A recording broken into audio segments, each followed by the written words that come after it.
Clear to engage. Time on target. 5 mics. Out.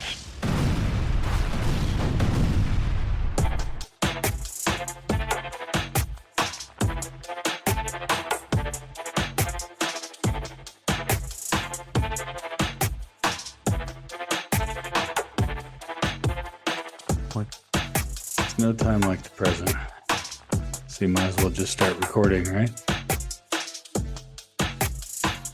The present is the only time you can actually do stuff. I know. I'm still sweating, I think, from working out. I hate working out. I love it and I hate it all at the same time. Oh yeah. I feel like I feel better because I work out, but then because I'm older than but I'm sore as all get out. And I have my own gym on the ranch. That's the nice part about having a ranch is you got space, right? You can just and during COVID, I put a gym into one of my commercial buildings. And then as COVID kind of went away and I just said, well, geez, I need that commercial building to be a performing asset for me. So I pulled all the stuff out and put it in one of my garages on the ranch. And so it's now a nice little gym. I like having it, but I bought this sauna box thing where it's you Oh, zip up into a sauna box kind of thing. from And like Costco or whatever. I think I saw those. yeah, they're I don't know, $300 or something, right? 3, 4. And it's amazing. It makes you sweat like crazy. And it's pretty. So if I go lift weights and then I go crawl into that sauna box for 30 minutes, it takes me 2 hours to stop sweating. So it's Dang. pretty wild, but it does work. I mean, I feel like it gets your heart rate up. I've read all the science regarding saunas and stuff. So if I ever build another house, I will definitely put a real sauna because that's the only thing I don't like about it. It's you're sitting on a lawn chair in a coffin basically. So with they got this little flap that you can pull up that's Velcro as well as a zipper, right? So you have to have two ways out because that's always the thing is you get in there and you think you're gonna get caught in there. So that would kind of suck. I think it's kind of like a stand-up sleeping bag almost. Then Like it has a window in it, right? Like yeah, plastic yeah. you It can see works. through a little bit. It works. I mean, it's Yeah. nice. It's fine. I don't know. I've had it for 6 months. I think I bought it this winter, fall, whatever. But the zipper's already kind of starting to wear a little on it. So I don't know how formidable it is for, 300-400 bucks. I don't know how long they're supposed to last, but I guess if you get a year out of it, that's probably cheaper than, spending those saunas, the full wood ones are 10-12 grand. So I think I could buy 50 of these and still be over time. I think even if it lasted 6-7 months, I think I'd be okay. So, all right. Well, we got a docket today. What the heck are we going to do? I'm Well, woefully I underprepared. just found this morning and I sent it to you. It's Senator Gelser Bluen on her Facebook page. Oh, Some have questioned where Senator Bernie Sanders stands on the Congressional District 4 race, so I went to check it out. According to his webpage, Bernie Sanders urges a vote for Val Hoyle in the 2026 primary. And so in the comments, this is apparently a very big deal. Hoyle has an opponent who I do not think is likely to beat her, named Melissa Byrd. And mhm. apparently Hoyle had posted the endorsement, but it wasn't on his website. And so she was like, it's a controversy. I called his office.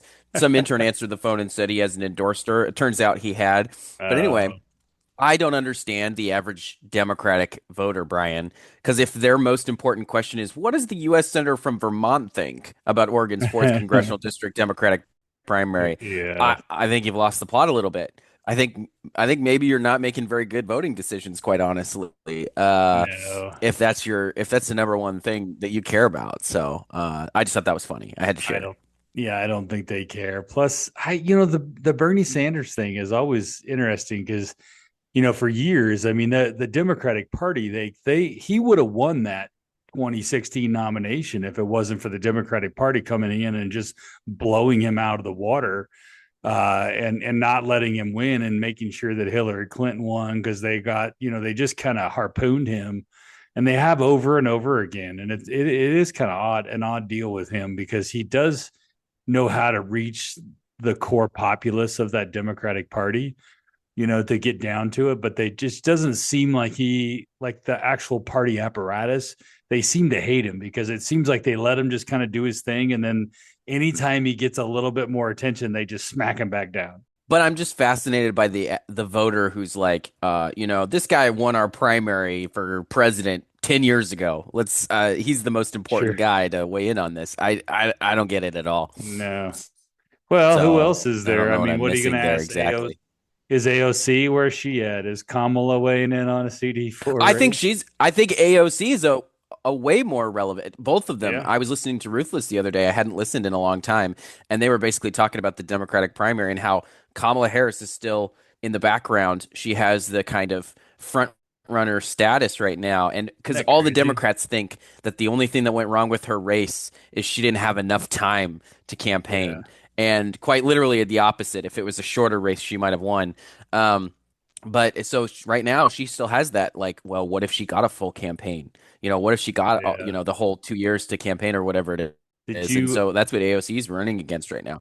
did Both of you them more catch relevant than Bernie Sanders for sure. Oh yeah. Did you catch the end of Ruthless? Was it yesterday? I think it was yesterday they put it out where they had Edith Jorge from RSLC, the president. She's now the president and she's a good friend. And I was with her in Nashville a couple weeks ago and she gave Oregon a shout out when she was talking about kind of looking at state legislatures across the country and stuff and kind of gave us a shout out on some of the stuff that's going on, the craziness that's happening in Oregon and really kind of where they're investing their money and stuff. It's probably not going to be Oregon, but we're going to try as best we can. But she's done a miraculous job with the RSLC. But what I think she was talking about, which was interesting, is they're going to spend probably about $50 million in state legislative races, probably around the country, and the Democrats will spend 3 times that, $150 million.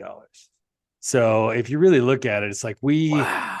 I know, but we always, even in Oregon, though, we always have to punch above our belt because we never have the money. The one time we had the money was in 2022 when Tim and Vicky raised, Yeah. $16 million. I mean, Walden helped with all that, but the three of them collectively raised over $60 million. And the first time we outraised and outspent Democrats. And when that happens, we won seats. And I think it's like you got to look at the math on some of this stuff at some point and just say, if we spend more, we can win more. It's just a matter of who do you go ask the money Mhm. for is the problem in Oregon. So there's only so much And money it out there. can't be based on is this a good year or not?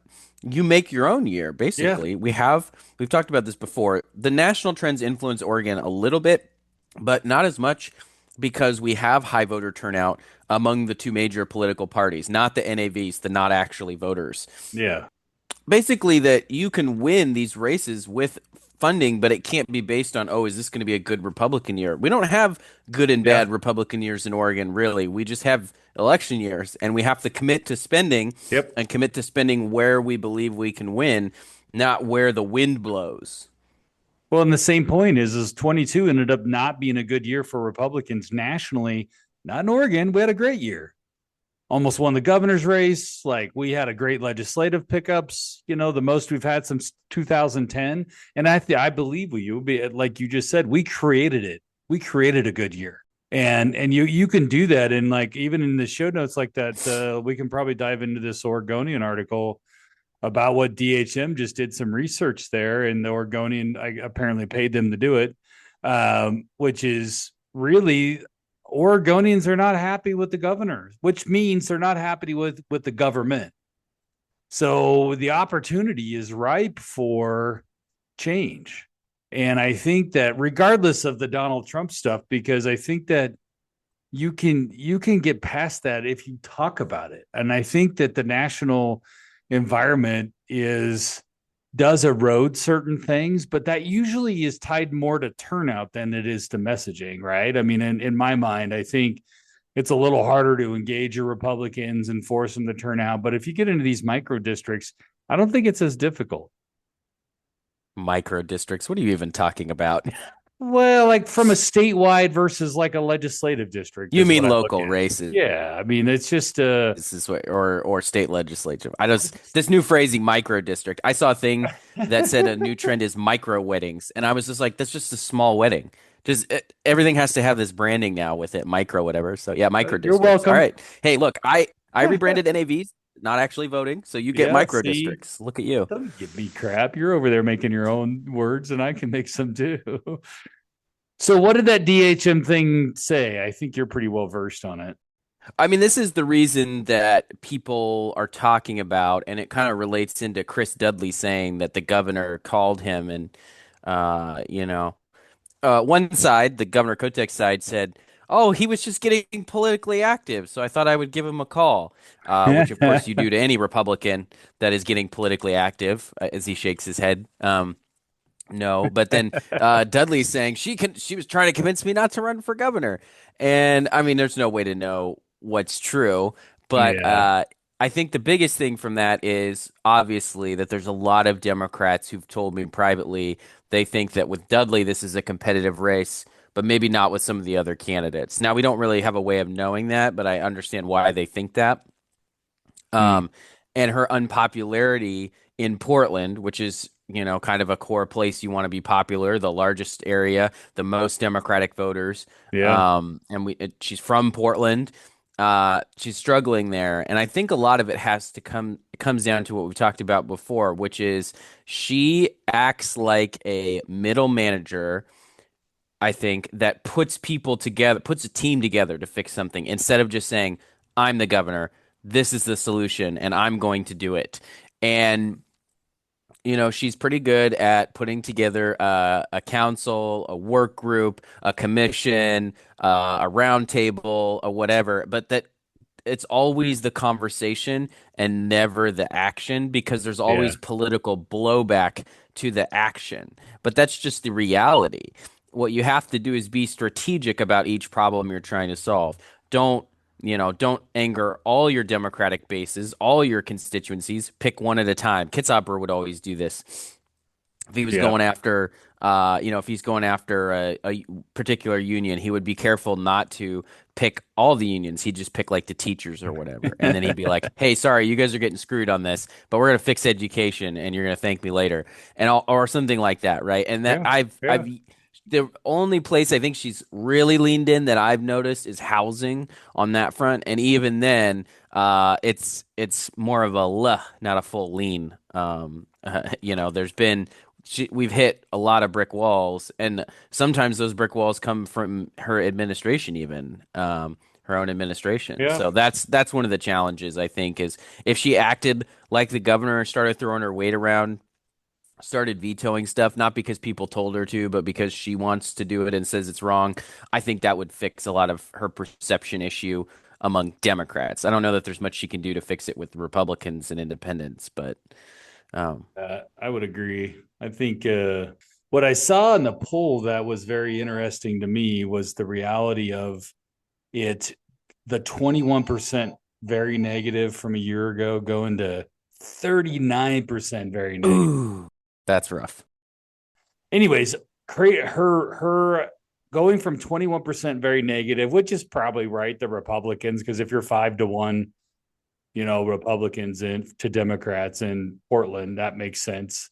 And then, but a year later, now you're going to 39%. That means you've lost the middle. You've lost the people that were somewhat positive. They've gone not to unknown, and your don't know went from 18 to 9%. So basically, people now are starting to have definitive opinions, which goes to what we were talking about earlier in regards to like you can make 26 a really good year for Oregon legislature and the governor's race, but you have to be diving into the issues of Oregon.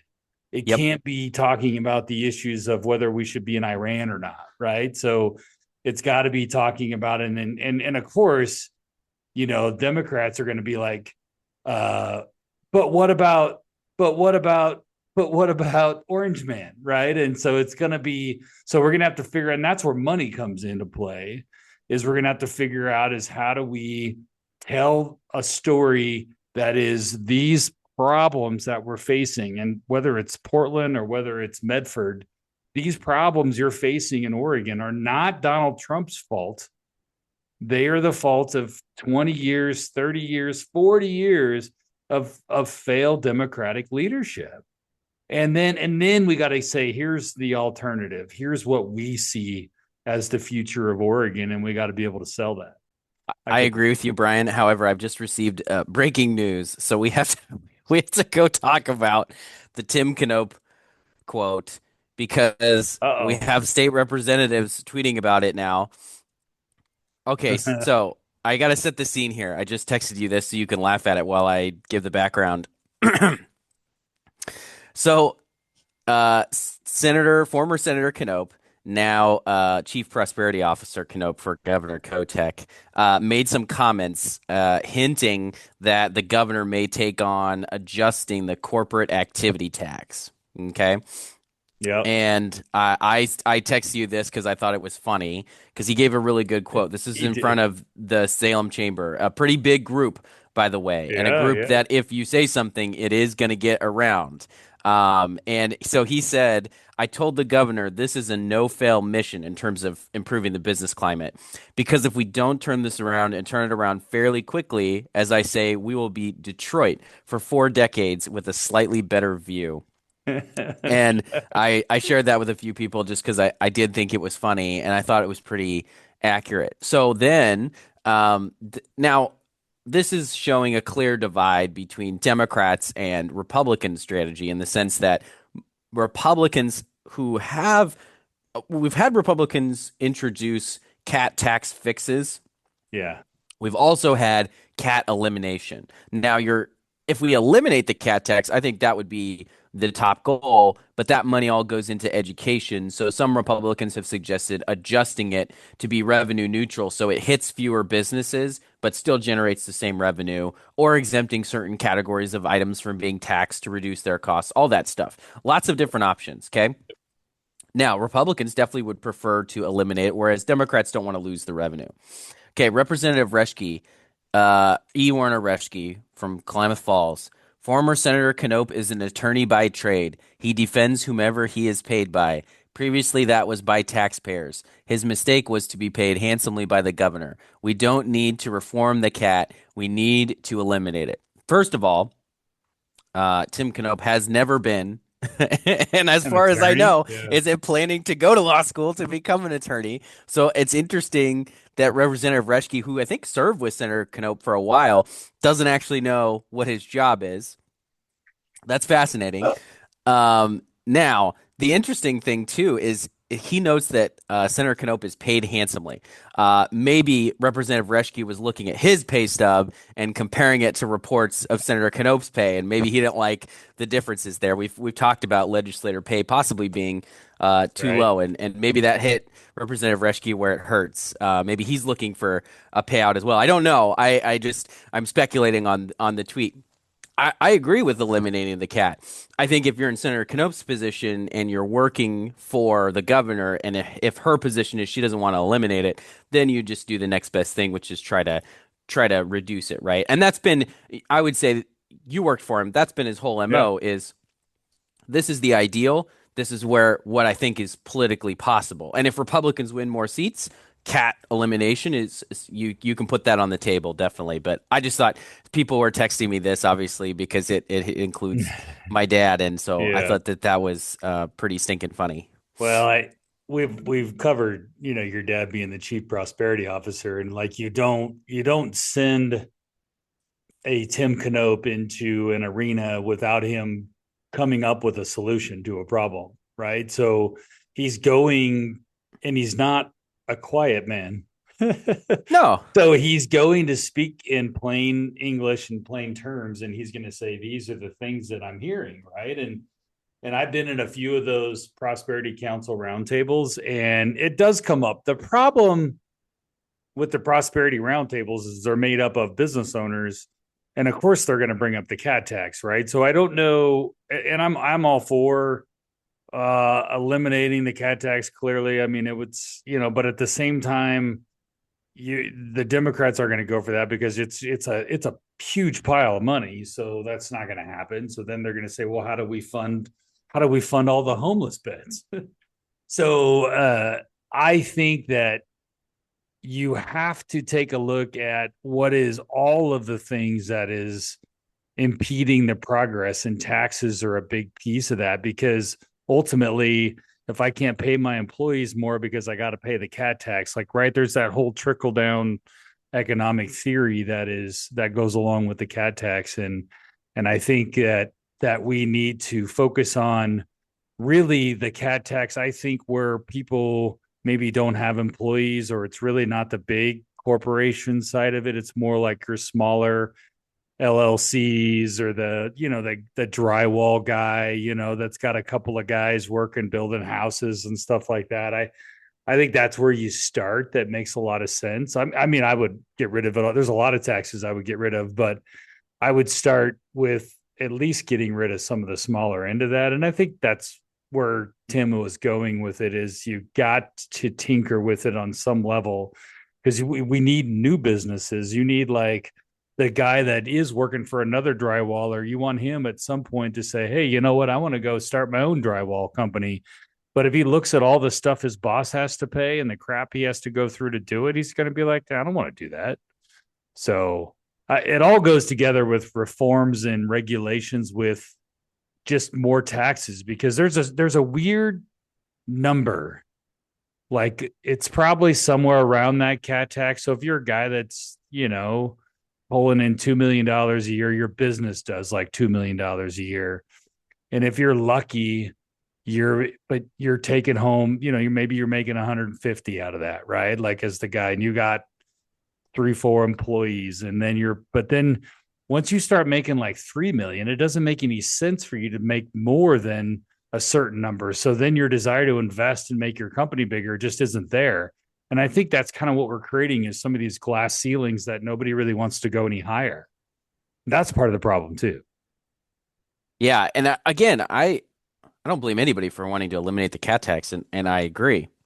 It's two different things, right? He's dealing with what's the administration right now. Reschke's really talking about elections, and those are different things, right?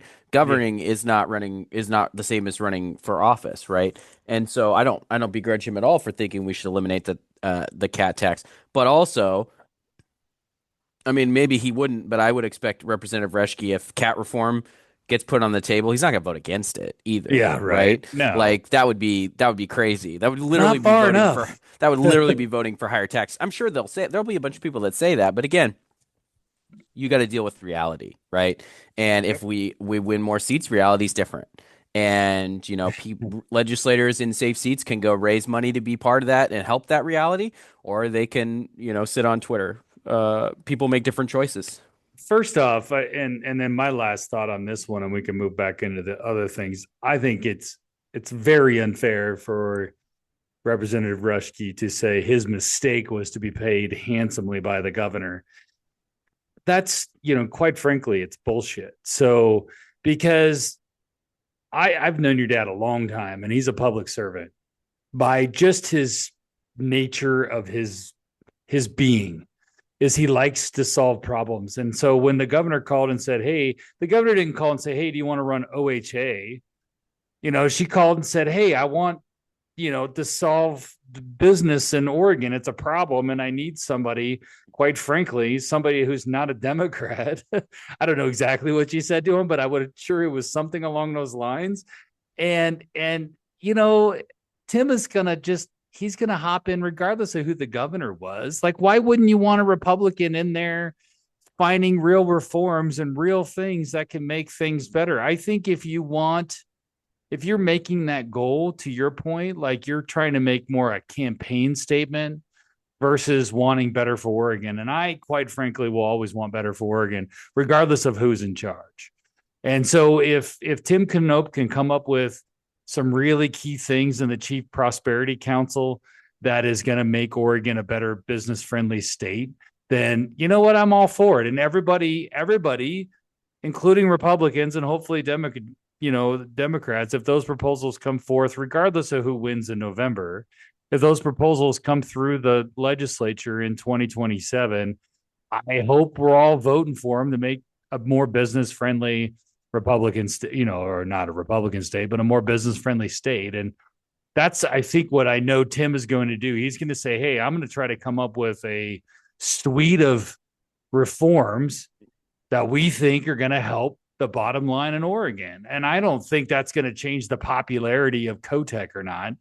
I think it might make some of the people that are nervous about not voting for or vote for, maybe. I mean, that's probably what she's trying to do from a campaign standpoint. But the reality is they got to go into law. So we have to pass them. And I think that, and I hope our Republican nominee, whoever wins on Tuesday, has their own set of reforms and their own set of business policies that they're going to put forth, to say, if I win, here's what I'm going to do. And I would imagine one of those is talking with the Kotek. So I just glad it's on the table, man. That's the best part. I think also he would say that it is Representative Reschke's job and the rest of the Republican caucus to push for making whatever that package is. So I went through and I can, on my Eero, I can pause devices that are on the internet to try to clear up stuff. And I accidentally paused my wife's work laptop so that she couldn't join her meeting. That was my bad. Sorry, honey. Anyway, he would say it's the Republicans' job to push to make that package better and hold out until you can get the best deal possible, which he's done for many times. Just different roles. So yeah. Anyway, fascinating stuff. Things always get a little tense around election time anyway. It's all right. But anyway, it is funny because people are texting me, didn't know your dad was an attorney. Me either. So he's got a side hustle I didn't know about. I wonder if that gets him more pay, like with pay equity. If he see, that's the other point I was going to make. Representative Reschke knows that with his resume and his number of years of service and all this stuff, that for a certain type of job, they have to pay him a certain amount because of the pay equity rules. It's not like the governor went in and set his salary. Whatever classification of job he gets, and then his resume, it's all pay equity tested. The only people that don't get that are the legislators, which again might just, bummer for them, obviously. That would be, dude, we should do pay equity for legislators. That would be hilarious. So all these DSA folks who are 35 would make almost nothing, and all the Republicans who are 75 would make bank. I like that idea. I mean, it's kind of funny. And Tim probably makes 200,000 a year, I bet, because you work for the executive branch, you're going to get paid more anyway. Yeah. So it's probably somewhere 200, right? I mean, I don't know, give or take, whatever. OPB reported right when he started, it was like 185 plus benefits. So probably 200 is a good guess. Yeah, I think that's probably fair. I mean, just as far as just knowing what other people make in the governor's office. So, and if you want to be in the executive branch, it's going to pay more. But it's way more than the governor. I mean, I think, what does she make? 85 grand? Yeah, 85, 75, something in that range. Yeah, no, I think they should pay the governor more too. I think that's pretty low in the grand scheme of things. But I don't want to be all for paying government workers more. But that also was proposed, basically a pay commission, and it got destroyed at the ballot. So obviously most voters think something different. So, we gave it a bipartisan shot, and people were like, actually, I'm not going to pay the politicians more. And I do not blame them. That's totally valid. Yeah, it's kind of wild. It's hard because as a public servant, it's always hard to justify getting paid, regardless of the amount of money, right? Sure. So, because most people just think you're making millions anyways, because don't even equate. They think you're in Congress. So when you're a state legislator, so it really, really doesn't matter. Hey, I want to shift gears for a minute before just another thing I found very interesting was this economic report on the impact of tourism. Did you get a chance to read that article? No, but I'm clicking on it now. So $14.6 billion in 2025 from tourism in Oregon. I was amazed that it's that high. I thought it was pretty high, but I mean, if that's got to be almost our number one export at this point, is basically the view right? So maybe we're onto something with this whole we're going to look like Detroit with a better view. Well, uh, and that goes into what we've talked about before, which is if you don't have timber and you don't want farmers and yeah, you don't want manufacturing, that's kind of all that's left. We have healthcare because we have an old population yeah. and we have tourism, and those are pretty much your options. And so I always find it funny that we've voted to do things that's made it harder to have manufacturing and timber. And then also those same politicians are like, also I want to ban Airbnbs. And I was like, well, where do you think the tourists are going to stay? Yeah. Like we don't have that many hotels. It fills the, I mean, I guarantee you this talks about Eastern Oregon tourism at half a billion and 250 million of that Umatilla County alone, which is Pendleton, which I'm Yeah. assuming a good chunk is Pendleton Roundup, right? Probably Half of every pretty much, I bet. I bet almost all of it comes in those couple of weeks for the Pendleton round. and a lot of that, I would guess that every short-term rental is booked pretty much for the Pendleton Roundup time, Yeah. you know? So that's when you maximize your time. And then there's probably other smaller events that they like, boost up and all that. Yeah, and then you have, I mean, but I saw that 2,247,000 people spend a night in a hotel or motel in Eastern Oregon. I thought that was pretty now in Eastern Oregon, when you don't have any of the timber and all that sort of stuff. I mean, that has just died down. I mean, tourism is about all you got when you get outside of farming and ranching. It's about all you got out in the nether region. So it's hard to put a manufacturing facility in Burns, right? You're Right. just not gonna.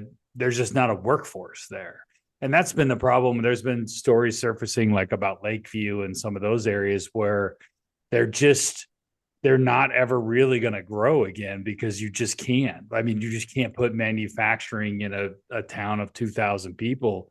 It's just not going to happen. So you're stuck with really tourism and farming, ranching, and that's about it, right? And there's really not a whole bunch else that's going to come through there.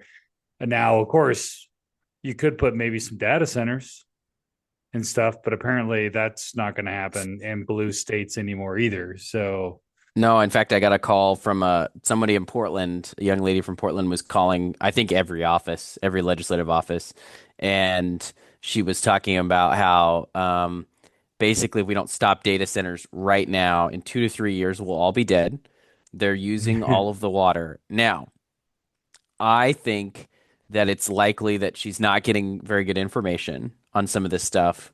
But I also think that the pushback on the misinformation or the fear-based information hasn't been significant at all. I think that it's time for the data center folks to start bringing some data, start doing some education, start doing some big media buys to kind of mhm. explain. You see this every once in a while when a certain industry is getting hammered on the environment. They start just doing massive advertisements about here's how clean our energy is, or here's how we're making this better for everybody. They need to start doing some of that because they're getting hammered on the data center side. And there's a lot of people that think, and it's becoming, we've talked about it, how it's become big in Democratic primaries, especially in that Solomon Senate race. And Yeah. data centers are freaking people out right now. And so we need to kind of have a real conversation with data based on facts, not fear, and see if the fears are really founded in the information. But what I gathered from that was that call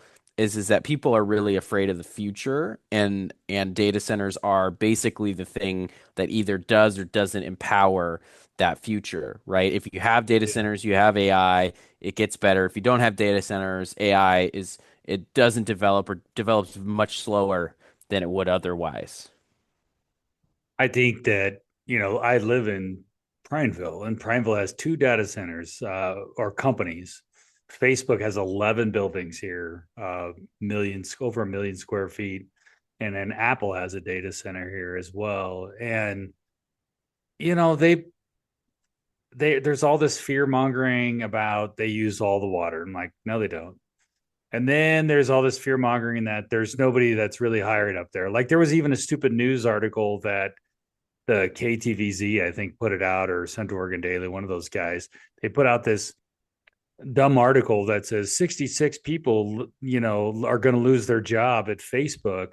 And it was literally because they switched vendors. So they literally said, well, we're no longer using this security vendor. We're going to hire this other security vendor. And 95% of the people that were with the other vendor will be hired by the new vendor. So it's just this, they love it because it gets clicks, right? It's you just keeps adding to that mystique that data centers are just horrible. But the reality is that Facebook will start paying the city of Prineville about $2.4 million on one building next year, and the other 10 buildings will start dropping on as we go through the exemption over the course of the next, 7 to 10 years, basically. And when it's done, they'll be paying somewhere north of $50 million to the city of Prineville in property taxes for just the buildings. Now, and that's the reality of that's just the minimum of which they're paying. On top of that, all the power that they use already today pays more in franchise fees to the city of Prineville than the entire property taxes that they collect for the entire city. So the reality is that Facebook, if we didn't have it in Prineville, we would look like Burns or John Day. So the reality is Facebook has done wonders for our community. I know people that have went to work for Facebook as they were building their data centers and stuff like that. And they were maybe working at Les Schwab, or they, didn't have, but now they're multi-level executives within the organization building data centers all over the world. And they've completely changed their stripes. It's a whole new industry. And guess who data centers hire when they build all these data centers, these data center companies? They hire union workers. There's a lot of union electrical contractors and mechanical contractors, and all those sort of guys are all union workers, and they're making tons of money. So my favorite complaint about that too is they go, but those aren't permanent jobs. And I was like, the only permanent construction job is the I-5 bridge, since that project's never going to get done. Most other construction projects get built.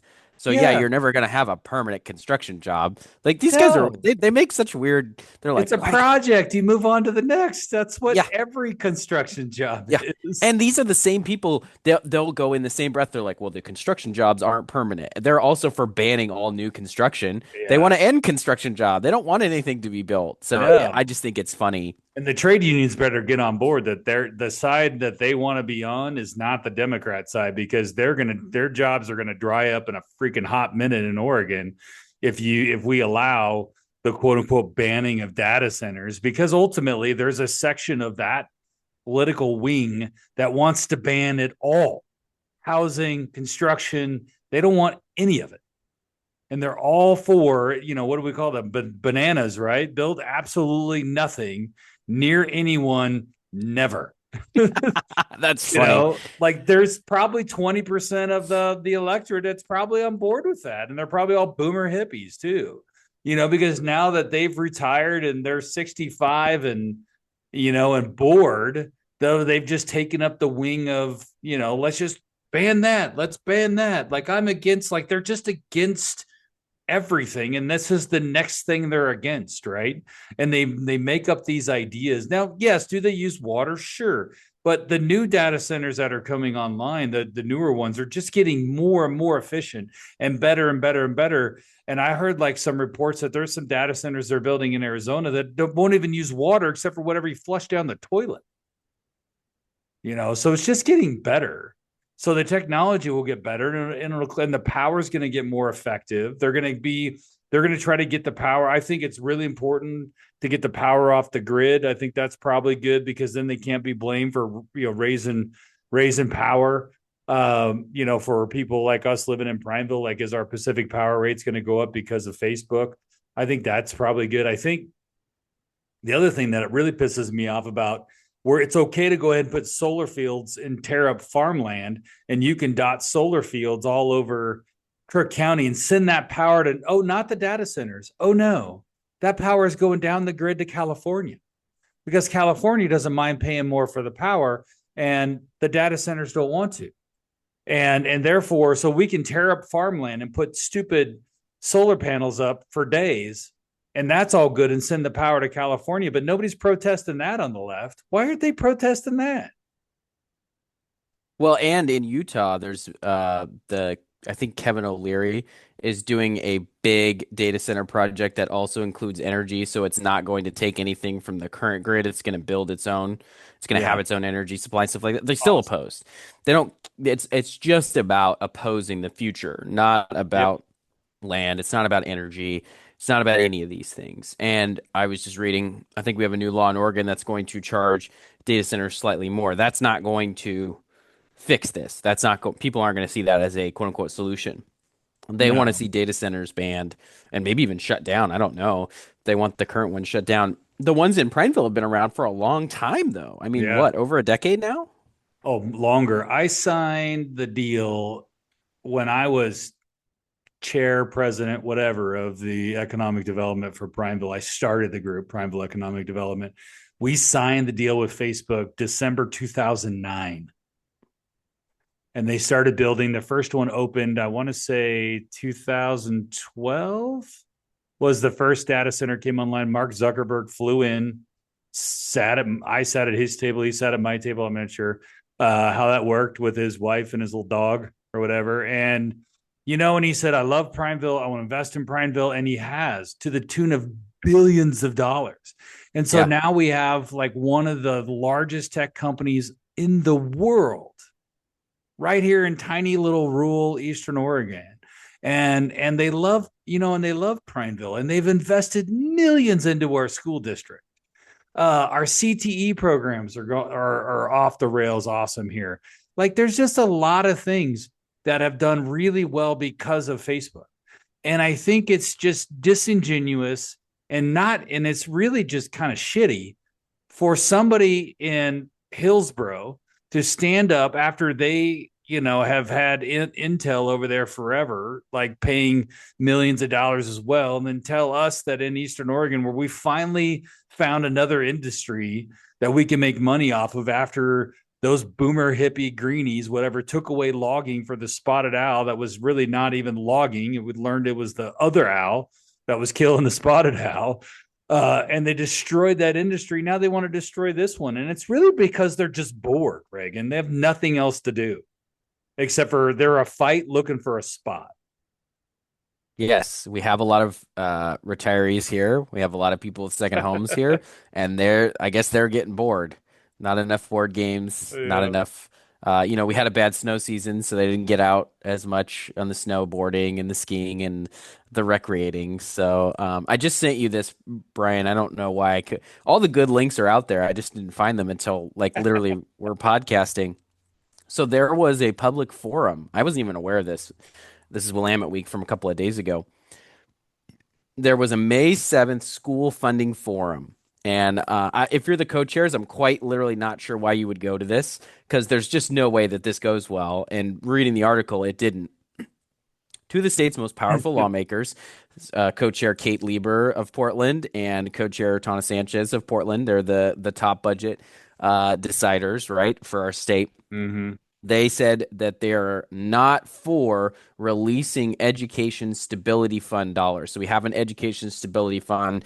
There's some certain triggers that are required. You have to have either two successive quarters of economic downturn, which triggers a recession, which allows you to access this money. Or there's another trigger that I can't remember. And then the third one is the legislature can just 2/3 vote release it, I think. So school districts and school boards across the state have been calling for relief. They want money from the fund. It's got about $1 billion, and it's meant for budget emergencies and stuff like that. So at this forum, Lieber and Sanchez were asked by a Portland Public School Board member why they've declined to release any of this funding. And they said basically they think worse economy, worse times are coming. Sanchez said people are like, it's raining, it's raining. It's not raining actually quite yet. The hurricane has not yet hit. And then there was somebody in the back that yelled, "The house is on fire. We need water." Yeah. And so Oof. anyway, they said they're worried about HR1. They're worried about what happens if they don't get some certain number of billions of dollars, I guess, that they're expecting Yeah. HR1 to quit. Anyway, this gets to what I think is basically the main thing in education right now, which is basically everyone is cutting. Yeah. They thought the COVID downturn wasn't permanent, and so they didn't cut positions and they didn't close schools and they didn't do any of this stuff. And now, 4 years, 5 years later, out of COVID, if COVID ended 2021 ish, right? 4 or 5 years later, out of that, they're going, oh, we should have started cutting when the downturn started, and they didn't. And so now you're jamming 6 years of cuts into 2 years of budgeting. Yeah. That's going to hurt. And so that's what's happening. And instead of being real about how many students they're down and how poorly they're performing, they're going, no, we just need to make sure we get no cuts. And that's crazy. No one is doing that. All businesses are cutting when they're down, when their sales are down, when they're whatever. Like households are cutting when prices are up. Yep. It's yeah, I was reading that. And of course the Teachers Association, the Portland two sports, especially the Portland ones, where they're losing kids, they're hemorrhaging kids out of the Portland school district. And they're just, people are leaving in droves because they're teaching woke left crap that nobody wants their kids subject to. Or they're just moving altogether, like the Oregon Live article. Then they just want more money on top of that. Like, well, you should be saving a ton of money because you've lost so many kids. So you just need to eliminate positions, but they just can't eliminate positions, Reagan. It's so against the union core to eliminate any position. They just won't do it. And so they use the term, we really need to look at revenue reform, which means more taxes in the next biennium. And I just think under the guise of education, we need to figure it out. We need more money, and it's just going to be more. And I applaud Sanchez and Lieber for standing up to him and saying, no, guys, like it's going to get worse before it gets better. So you better figure out your ship because you're sailing into rough waters ahead. And it's not Trump's fault. There's no big, beautiful bill crap stuff in there. They've already detached from some of the things they didn't like. They didn't want to detach from overtime and no tax on tips because why? Because, well, that would affect their voters. And the last thing they want to do is lose power. So they have this dance where they're going to try to make sure that they blame everything on Trump and then muddy the waters enough to know that to realize the real problem is, like you just said, you got administrative bloat across the board in these school districts that they just got to go in there and just start whacking vice principals. Didn't when you were in high school, and you were a lot younger than me, when I was there, we had one vice principal. Now there's like 7. Well, when I was in homeschool, we also only had one vice principal.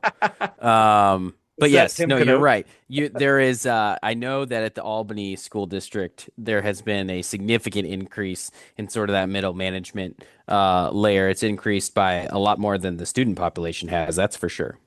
Yeah, it's really bad. Yeah, we'll get into that. Maybe we'll see if we could get co-chair Lieber on the pod. I'd love to have her on. I wonder if she'd come on. I'll ask her. I'll text her. And That's excellent.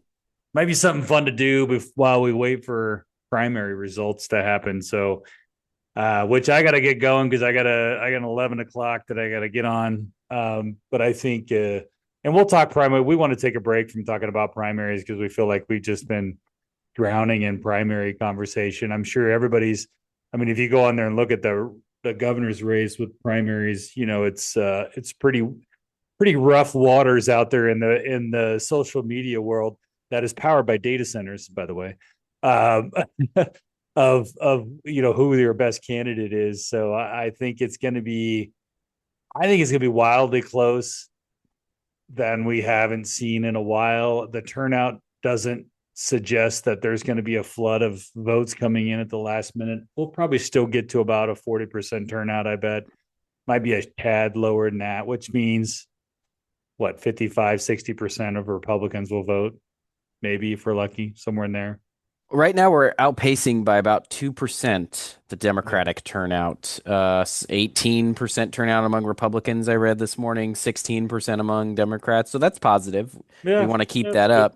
up. And if we do end up winning that, that can have a down ballot effect in the local nonpartisan races. It obviously doesn't affect the primaries very much because it's only Republicans, only Democrats for partisan primaries. But Yeah. hopefully Republicans are excited and turn out and vote in some of these local races, and we could win some stuff that way. But right now, I'm not seeing a ton of enthusiasm, so hopefully it's late enthusiasm. No. Yeah, we're lacking enthusiasm. That is for sure. But that tends to happen when we win a Republican governor, or sorry, Republican president. That next election always seems to be just like, oh, hey, we won. I don't need to vote. So there is some of that happens, that hangover from winning on the presidential level. Right. Yeah, we just everything's solved. President Trump is going Yeah. to fix it, right? Executive order. Oregon is no longer a state, solved, I guess. Something like that. That'd be a good one. I like that. Portland now belongs to Washington, Yeah, whatever he can do. that's how. Hey, 40% of them want to move, so we could just give them all to Washington. There you At go. the, You've moved. there's a good chance a lot of them are going to Vancouver. Right. I would think if I mean, they already are, right? I mean, that's where all the movement has gone, is to Vancouver. All right, Reagan, I'm going to get out of here. Sounds good. Have a good one. Thanks, Brian. All right, see you, bud.